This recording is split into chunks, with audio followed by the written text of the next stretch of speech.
Special show for you tonight.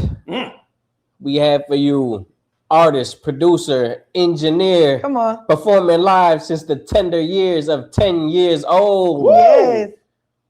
We have for you guaranteed to leave you amazed. Hailing from Atlanta, Georgia, Zay Blaze. Hey. Hello. Welcome. What's good?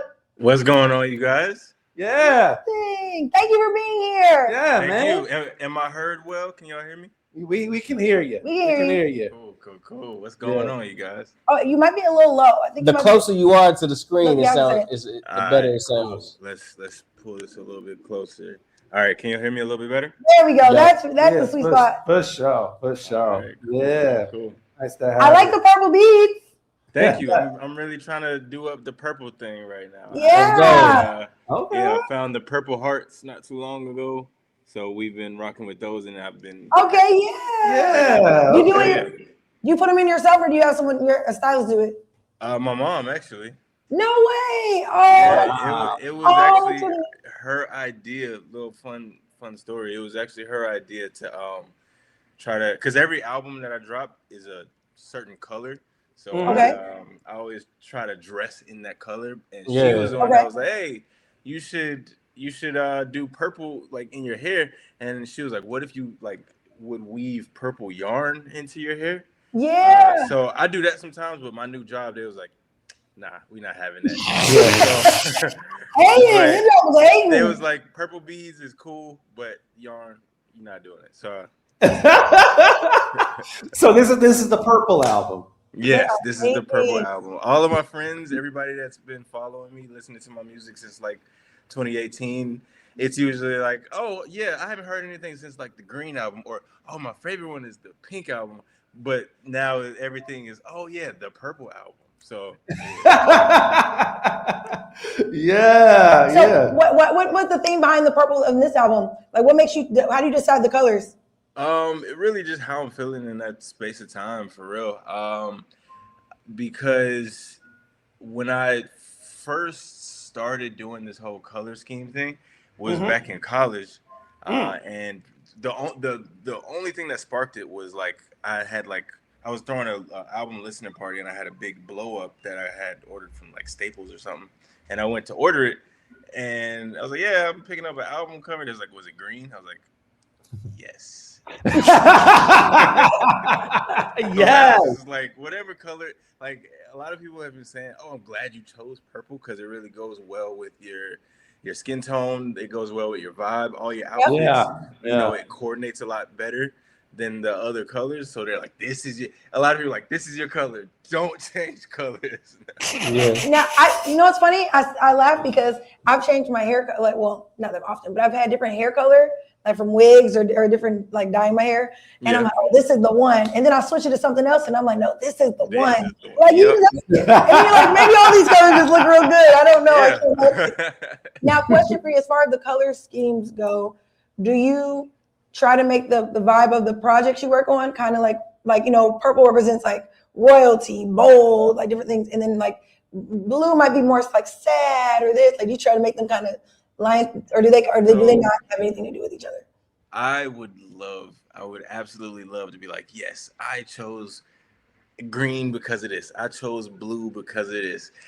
Honestly, to be so frank with you, I come up with the majority of my albums, and then after the fact, I'll pick a color that I just like. But sometimes it is coincidental. Like my blue album, it was called Jake Care, is a very sad album, and it's super metaphorical. And in that album, I was coincidentally able to tie that color into the theme of the album. Like, I think in one of the songs I said, "I'm feeling so blue this time because I did it all twice before." But that was the third album, so being that I did this twice before, now I'm feeling so blue. Like, it was just something super cool. Yeah, I'm running with it. Okay. Yeah. Okay. I like that. Yeah, for sure. Thank you. Yes. So the album is called "The Day I Fell Out of Love." Yes. Very personal. This is very. So this is the deluxe to an album that I dropped in 2024. It was called The Day I Fell in Love. Okay. Okay. Yeah. So, and at the very end of that album, because I have like spoken word throughout the album from like women. It's supposed to like be an allegory for like women that I've been with, or women that I've dated, or whatever. But really, I just got a bunch of my friends to. But at the very, at the very end of the album, they're all doing their own spoken words that start with "The day I fell in love," "The day I fell in love." At the very end of that album, I just say "The day I fell out of love," because I knew I was gonna do a deluxe that was called "The Day I Fell Out of Love," and that would kind of pinpoint the beginning of this part of the story. Yeah. Okay, cohesion. I'm glad. Hey, I'm glad you're not me, because I would have been like, "Oh, I said I was gonna do that, but we're not doing it." I gotta do like a little mini. My first intro to my new album that's not named, but I thought it was gonna be named, has to have something. Yeah, and that can happen a lot, but I really had to commit to it because The Day I Fell in Love is a story, and it's actually a story about me falling out of love, which is why I ended it The Day I Fell Out of Love. So I kind of had to commit, because like, yes, I dropped all of this. Like the original album is like going through the different stages of like a breakup. Like everything is happy. I'm so in love with this person. It's really pinpointing how I fell in love with this person, and then how out of nowhere everything starts to change. And if you listen to the album, there's a very abrupt shift from like happy and sunshine and rainbows to like, I don't think this is going the way that I would like for it to go. And it just kind of snowballs from there. And then this new album, The Day I Fell Out of Love, which includes Pisces, because the person that it's about, well, the multiple people that song is about are Pisces, but the specific person that The Day I Fell in Love is about is a Pisces. So I weave that in there. You can say their name. I actually do multiple times on the album. That's one way for the girl to know it's about her. I'm the Pisces. It was a very tricky situation that I had put myself into, because that I'm a very petty person. Like, we're artists, so we kind of have to. It's cathartic in a way. It is. I actually dropped The Day I Fell in Love on her birthday, so that she would know it was about her. And then I got like a long email after That's that. like Jay dropping when Nas drops. Yeah. Like, this is supposed to be your day, but I'm gonna show you up. So yeah. Now, who do you think? Who do you feel like would really enjoy this project? Anybody that likes sort of that alt R&B. I of course I rap and I do a whole bunch of other stuff too, but my main bag is like R&B, and this album is kind of like pushing that line between like normal modern day R&B versus like if I were to go like more Frank Ocean or Steve Lacy, things that are a little bit off center. So if you like Frank Ocean and like that whole sort of thing, I really think a lot of people would like. And it's a very emotion driven album, and the songs kind of reflect that. Like, I have some distorted songs that just are to elicit the anger, you know what I'm saying? I have some sexier songs, some smooth sexier songs that will kind of portray that the intimate vibe, you know what I'm saying? So if you like storytelling, but if you like that R&B, I think it's the concepts are super fly. Yeah. I'm very used to overthinking everything. So gotcha. Yep. Sounds like a creative. Yeah. Artist. Yep. And I'm sensitive about you do, like you said, you sing, you rap as well, you produce, you engineer. Yeah, I do everything. Is it just something that you do out of necessity, or is it something that you just have to do it? If you're gonna have somebody do it, you want it done your way? It's a little bit of both, but I would personally say necessity. But at a very young age, like you said, I've been doing this since I was 10. At a very young age, my mom instilled in me that, like, hey, the artist gets paid last and least out of everybody in the music process. So you got to learn how to do everything. So, and when I told her, hey, I want to sing, I honestly thought I was going to give it up in like 3 months. But it stuck with me. And then next thing you know, I learned how to rap. And then out of there, I learned how to produce. My dad taught me how to produce. And then from there, I went to college for this. So then I learned how to engineer and get really. I get on my own nerves of how technical I am, and I know I get on my friends' nerves of how technical I am. But I learned how to get really technical and really good at the engineering aspect of it. So I was like, cool, I'm just run with it. Yeah. Now, when you made the album, or like album. I sound like an old person. Album. Oh my goodness. Album works. Album's fine. Yeah, don't judge yourself. When you're working on your project, do you come up with your storyline first, or do you just kind of write each song individual, like an individual package, and then come put them together? Say, I'm just gonna put them on this project, or do you say, "Oh, I want it to be a storyline," and then go from there? I do know that. So every one of those answers that you just said is correct. I do know that I want a storyline. One thing about me is I'm a big Tyler the Creator fan, big Future fan. And back when I was 15 and I was first getting into Tyler the Creator, I noticed that all of his albums were a story and there was a common theme throughout each album. So I was like, that's really genius. So that's literally how I structure every single album that I make. But at the same time, I just make what comes out, and then I'll be like, okay, I got 5 songs that kind of can tell this story. So, for example, with this album, The Day I Fell in Love / The Day I Fell Out of Love, I was in real time making songs based on how I felt during these certain stages of the breakup, if that makes sense. And it wasn't like, oh, I want to make an album about this. I want to make an album about this. It just was like, I'm going to play some guitar and I'm going to start singing over it. Right. And then next thing I knew, I kind of had a through line going on. And I'm like, oh, I'm just making a project about my breakup. So then I leaned into it. So that's usually how it works. Yeah. I've also been learning that a lot of people, they have the means and the resources to just go record millions of songs, and they're like, oh, what songs do I want to put into this project? Oh, I'm going to do that. That's my story. Whereas some people are more intentional about, I'm going to record 5 songs. Yeah. And this is what I'm creating. Whereas you can pull from all the 20 songs you made in a year and say, yeah, this is going to be the project. And there we go. Yeah. And it's very cool because one of my homeboys, one of my closest friends, he's actually signed, and I a lot of the times will sit in at the label while he's recording or while they're ideating what to go off of. And like, I respect that, but that just seems so exhausting. Just knowing the amount of songs that he has that are just like, he's just recorded off of a whim and has to go through, and it's like hundreds of songs that we're just sitting and just listening to all night long. And they're like, oh yeah, pick this one. Oh yeah.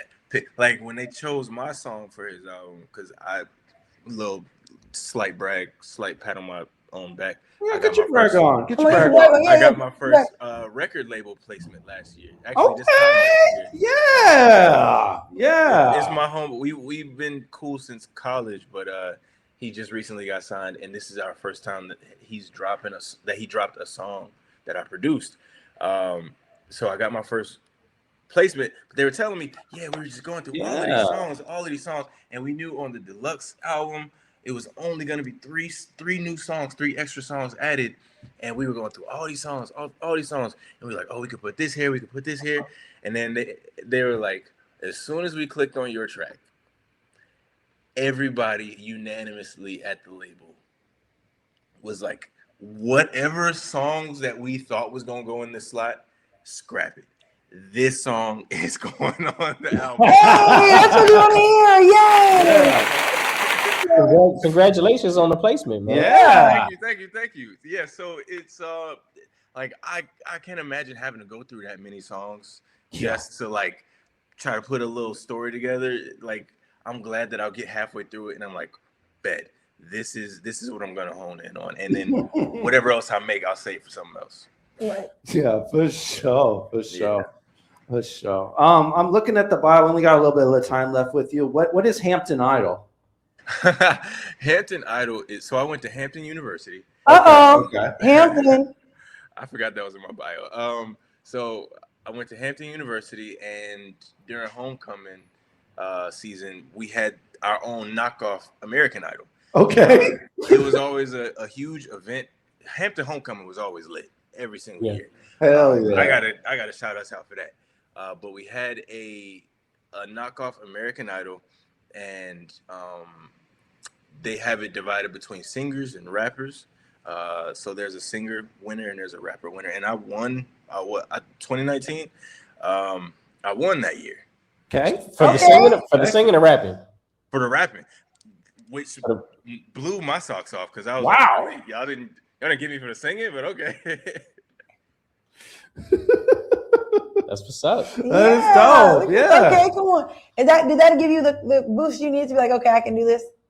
It was kind of, yeah, because another thing, same way I had to shout us out, I kind of gotta condemn us a little bit. One thing about Hampton Idol is a lot of stuff there is very political, very popularity contest, very clout based. I can see that. The couple of years that I had tried prior, because I was always a quiet dude, didn't really speak to too many people, wasn't very popular on campus until around this time. You weren't in any of the pop. But that helps toward the mystique. It does. Right, the mystique. It does. But it can be, however, I had a goal.